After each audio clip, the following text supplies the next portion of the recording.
Dear Patriots, before the news starts, please subscribe to our patriotic channel by clicking the subscribe button.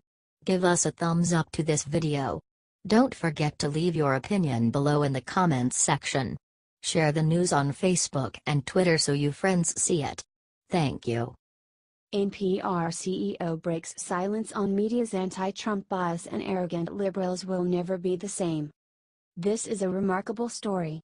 Ken Stern, the former CEO of NPR, the government-funded ultra-liberal media outlet, just broke his silence on the anti-Trump media bias and the liberals will never be the same. How could they win one of their own, a liberal who ran a major news organization and helped set the agenda for the liberal media, just exposed them? They may try to argue and say it isn't true. If they do, just send them this article to read. Written by a fellow liberal who is one of the few people on the planet to know how it really works behind the scenes. Writing an op-ed in the New York Post, Ken Stern said, "Most reporters and editors are liberal. A now dated Pew Research Center poll found that liberals outnumber conservatives in the media by some 5-1, and that comports with my own anecdotal experience at National Public Radio. When you are liberal, and everyone else around you is as well, it is easy to fall into groupthink on what stories are important, what sources are legitimate and what the narrative of the day will be. Correct, we are social animals and no one wants to be left out. The herd mentality, if you will." Stern continues. This may seem like an unusual admission from someone who once ran NPR, but it is born of recent experience. Spurred by a fear that red and blue America were drifting irrevocably apart, I decided to venture out from my overwhelmingly Democratic neighborhood and engage Republicans where they live, work and pray. For an entire year, I embedded myself with the other side, standing in pit row at a NASCAR race, hanging out at Tea Party meetings and sitting in on Steve Bannon's radio show. I found an America far different from the one depicted in the press and imagined by presidents, cling to guns or religion, and presidential candidates, basket of deplorables, alike. And this is where his tale takes a turn to the incredible. He went out to the real America to meet Trump supporters and what he found shocked him. He liked us. Thought we were smart, passionate, caring, compassionate, educated, dedicated, hardworking, charitable, and not at all duped by the media's lies. He found we are a caring bunch who want to help immigrants and refugees and the less fortunate regardless of race. Oh yeah, he smacked the liberal media for trying to say Trump supporters are racists, but that we want to do it in the right way. Because we tried the wrong way for the last 40 years and look at the mess that left us? He met factory workers who explained what the media won't report about the true cost moving jobs overseas for the community. He met other Trump supporters and at every turn he realized the media is full of BS. In short, his preconceived liberal notions were shattered. And the most shocking news of all, after seeing the real America, he converted and is now a Republican. We need to get this out there so the media will finally start covering Trump and his supporters accurately, so please give this a like and a share and help spread the truth.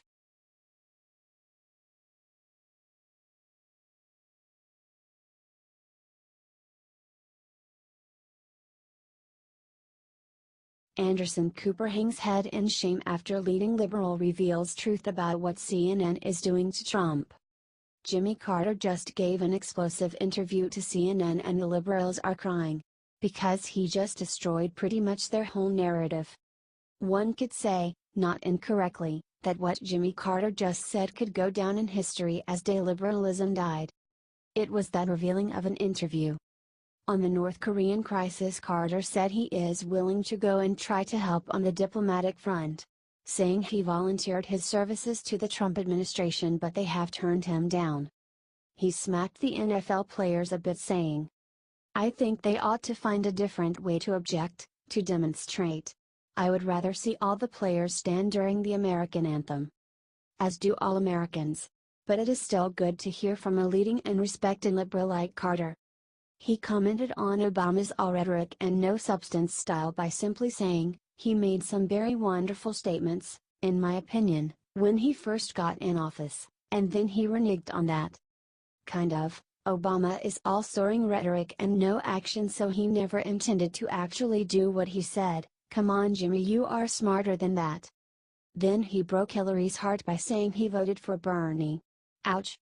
But it is what he said about the media and Trump that has Anderson Cooper hanging his head in shame.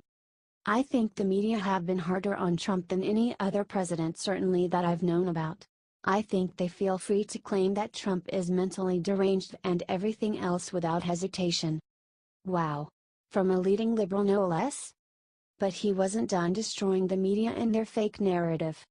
He said the Russian connections to Trump's campaign are not a big deal.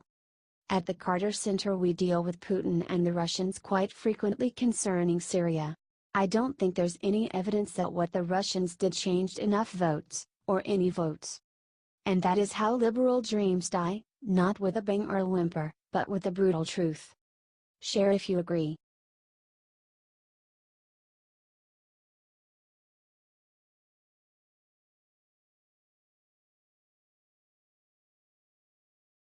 Trump discovers easy way to stop ISIS rats fleeing failed caliphate from returning to Europe to commit acts of terror. ISIS is on the run. The rats are literally abandoning ship. Raqqa just fell. They have been routed in Iraq. They have been reduced to a bunch of rats floating on a piece of driftwood. With nowhere to go and no safe harbor on the horizon. This is what we wanted, a total rout, and we got it, thanks to Trump and his new plan to take the fight to them. But with each victory comes problems. And a big one is what to do with all the foreign fighters who came from Europe to join ISIS.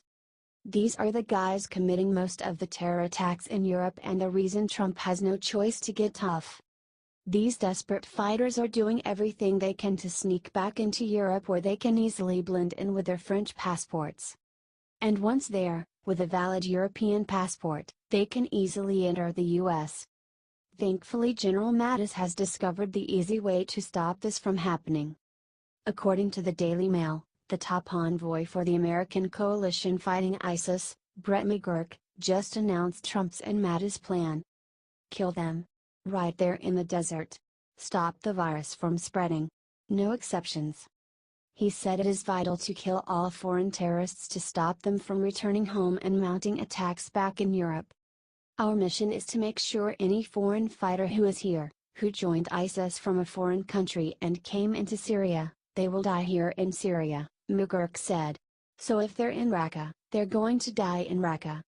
France Defense Minister Florence Parly was not afraid of the liberal backlash, and for every good Trump idea there is bound to be a liberal backlash, to agree with Trump in public, saying, "If the jihadis perish in this fight, I would say that's for the best." It should be noted that no European government has gone on record to confirm whether they will actually let their citizens who went to fight with ISIS return. It is a tough issue because they are citizens. So while they won't say it publicly, except for the French, all Europe is secretly hoping Trump can clean up this mess before it gets back to them. And he will. P.S. Liberals, this is why we need the travel ban. Share if you agree with Trump's plan and are a little shocked that Trump could crush ISIS in 8 months and Obama couldn't do it in years.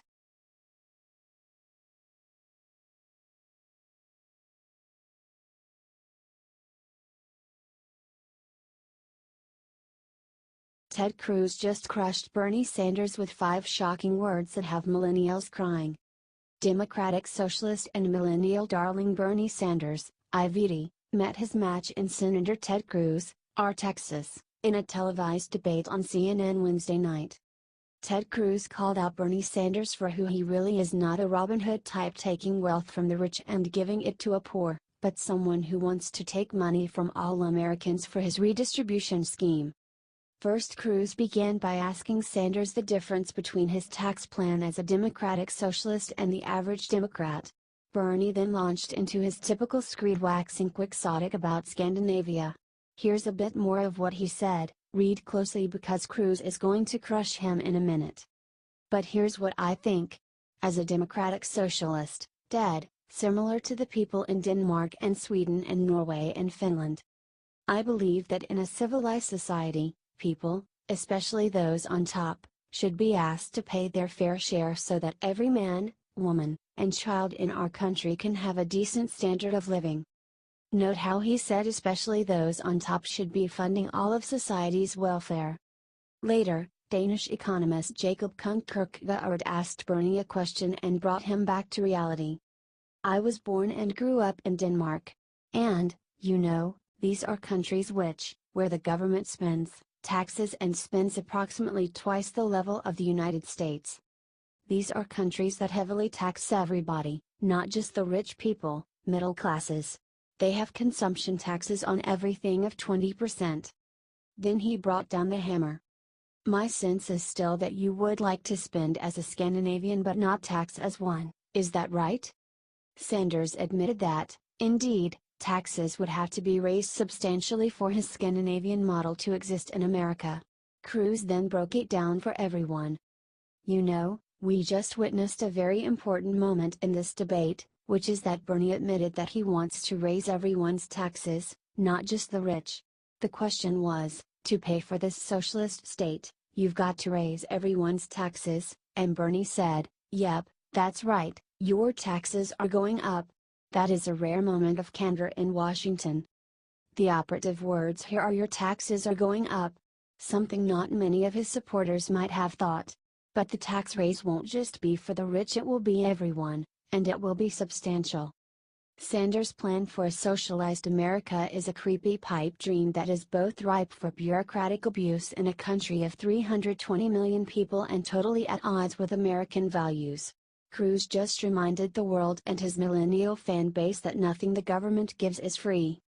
HD Real Clear Politics.